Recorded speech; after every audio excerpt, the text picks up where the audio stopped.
Hello and welcome to pro learner. স্বপ্ন তোমার, দায়িত্ব আমাদের। আজকের বিষয় কারেন্ট অ্যাফেয়ার্স। আজকে 27 জুলাই 2024। আমি রানা মণ্ডল জুলাই মাসের কিছু উল্লেখযোগ্য কারেন্ট অ্যাফেয়ার্স নিয়ে আলোচনা করব, যেটা আপকামিং এক্সামগুলোর জন্য গুরুত্বপূর্ণ হতে চলেছে। চলো শুরু করি। ভারতের 43তম ইউনেস্কো ওয়ার্ল্ড হেরিটেজ সাইট ঘোষিত হলো। 43তম ইউনেস্কো ওয়ার্ল্ড হেরিটেজ সাইট ঘোষিত হলো, সেটা হলো আসামের অহোম রাজবংশের যে সমাধিস্থান, সেটা হচ্ছে মৈদাম। এই মৈদাম কিছুদিন আগে আমি বলেছিলাম, এটা মৈদাম অ্যাকচুয়ালি হচ্ছে সমাধিস্থল, অ্যাজ লাইক মিশরের পিরামিডের মতো। অহোম রাজবংশের রাজা, রানী কিংবা অভিজাতদের সমাধিস্থল এখানে। অবস্থান হচ্ছে আসামের চড়াইদেওতে। খুব উল্লেখযোগ্য একটা কারেন্ট অ্যাফেয়ার্স। আর এর সঙ্গে আমরা কিছু অ্যাসোসিয়েট ডেটা দেখে নেব যে আসামে এই নিয়ে 3 নম্বর ইউনেস্কো ওয়ার্ল্ড হেরিটেজ সাইট ঘোষিত হলো। কারণ এর আগে কাজিরাঙ্গা ন্যাশনাল পার্ক ছিল, মানস ওয়াইল্ড লাইফ স্যাংচুয়ারি ছিল, আর এখন হলো কি অহোম রাজবংশের মৈদাম বা সমাধিস্থল।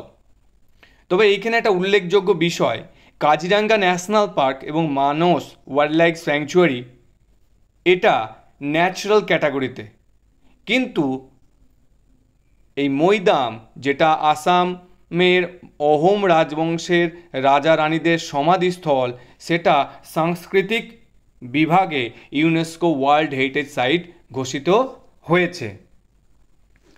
এরপর একটা বিষয় দেখো, রিসেন্টলি কিন্তু আমাদের ভারতের দিল্লিতে ওয়ার্ল্ড হেরিটেজ কমিটির 46তম অধিবেশন অনুষ্ঠিত হচ্ছে।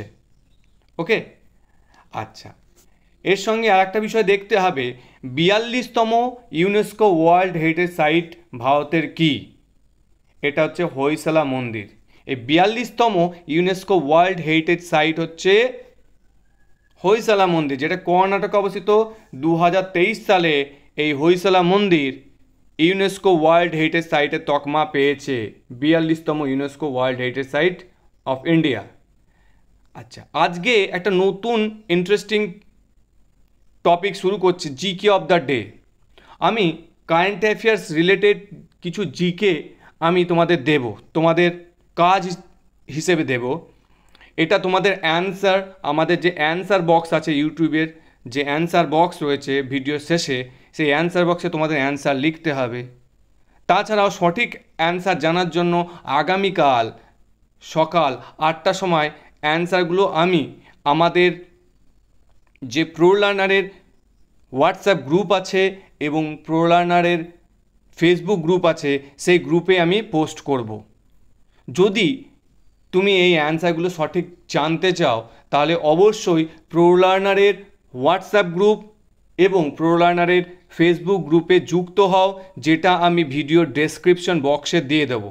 তাহলে জিকে অফ দ্য ডে 1 প্রশ্ন হচ্ছে, ভারতের 41তম ওয়ার্ল্ড হেরিটেজ সাইটের নাম কি? তোমাকে অ্যান্সার বক্সে তোমাদের অ্যান্সার জানাতে হবে। আর যদি না জানো, তাহলে অবশ্যই ফলো করো আমাদের প্রো লার্নার ফেসবুক গ্রুপ এবং হোয়াটসঅ্যাপ গ্রুপ, যেটা ডেসক্রিপশন বক্সে তাদের লিঙ্ক দেওয়া থাকবে। তোমরা যুক্ত হও, প্রত্যেক দিন সকাল 8টার সময় তার অ্যান্সার দিয়ে দেওয়া হবে। চলো তারপরে বিষয় দেখে নিই। 26শে জুলাই কার্গিল বিজয় দিবস উদযাপিত হলো। এটা 25তম বর্ষ। এই কার্গিল বিজয় দিবস কেন? কারণ 1999 সালে ভারত পাকিস্তানের মধ্যে একটা যুদ্ধ হয়, কার্গিল যুদ্ধ।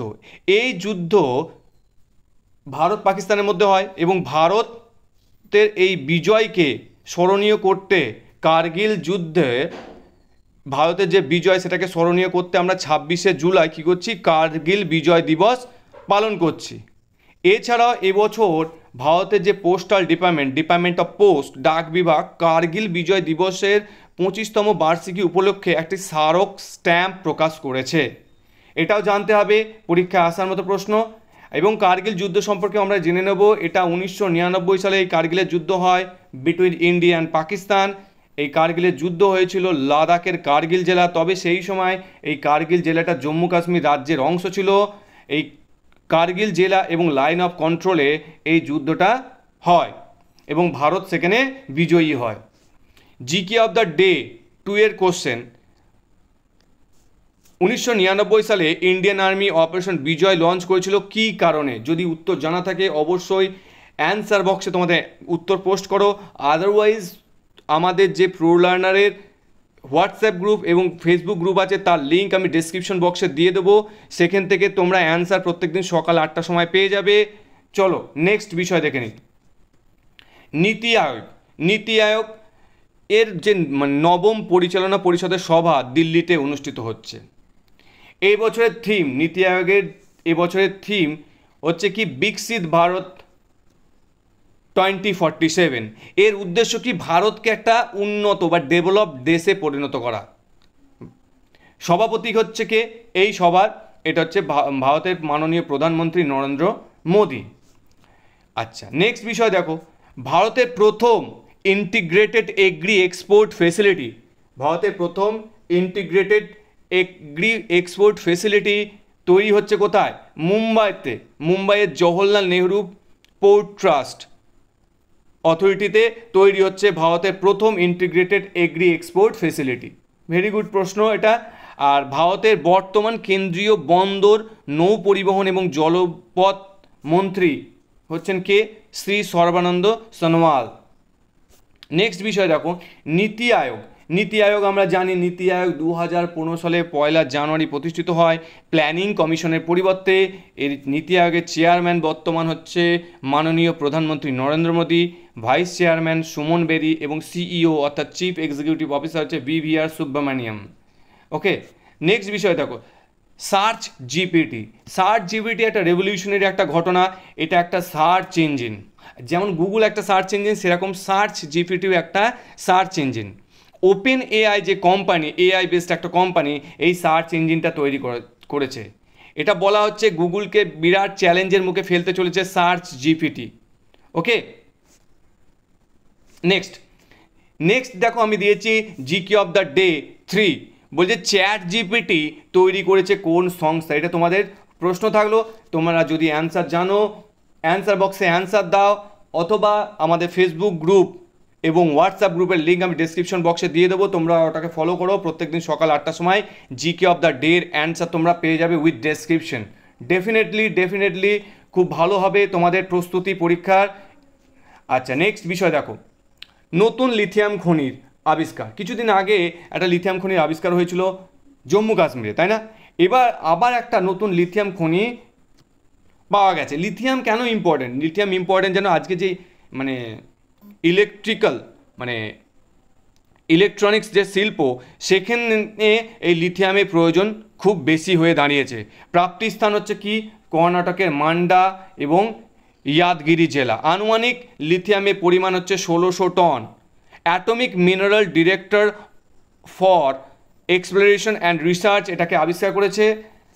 দেখো GK of the day 4 question হচ্ছে কি জম্মু কাশ্মীরে কোথায় লিথিয়াম খনি আবিষ্কার হয়েছে? তোমরা যদি অ্যান্সার জানতে চাও ফেসবুক গ্রুপ এবং হোয়াটসঅ্যাপ গ্রুপে যুক্ত হও। ওকে আমি ডেসক্রিপশন বক্সে দিয়ে দেবো, সকাল 8টার সময় অ্যান্সার পোস্ট করব। যদি ভিডিওটি ভালো লাগে অবশ্যই লাইক শেয়ার অ্যান্ড সাবস্ক্রাইব করবে। Thank you.